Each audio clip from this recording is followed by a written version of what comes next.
De loin, c'est une trottinette. De près, la différence devient évidente. Des roues larges, une ligne de châssis bien dessinée. Voici une trottinette électrique haut de gamme. Je vous présente mon interprétation de la trottinette électrique urbaine. C'est un véhicule que j'ai entièrement dessiné. Je fabrique mon châssis entièrement, je fabrique mes carénages, je travaille le bois, je polis mes baguettes, je sculpte les garde-boue et j'effectue toutes les peintures à l'aérographe. Il n'y a pas de sticker sur mes véhicules, tout est entièrement peint et entièrement personnalisable. Bruno Samora a la passion de la mécanique depuis tout petit. Après plusieurs emplois dans ce secteur, il décide de franchir le pas. À 35 ans, il reprend des études à l'école de design Espera-Sparo de Montbéliard et le voilà créateur d'une trottinette homologuée de A à Z.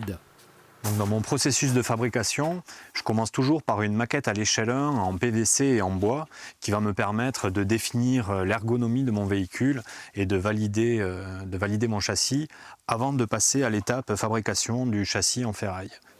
Du sur-mesure qui a un coût entre 3 500 et 5 000 euros selon le modèle. Pour l'instant, Bruno en a vendu une dizaine. Je trouvais ce véhicule, la trottinette électrique, très ludique, mais très peu adapté à nos chaussées.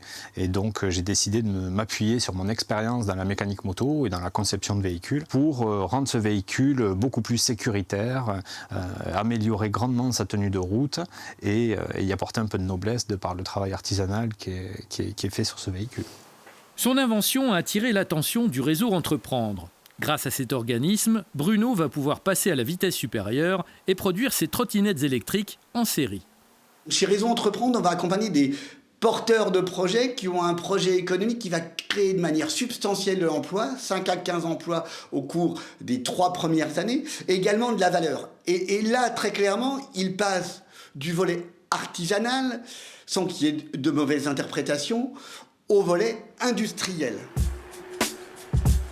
Prochaine étape, une commercialisation à grande échelle en 2024. En attendant, le public pourra découvrir les créations de Bruno au Salon du Deux Roues à Lyon en mars prochain.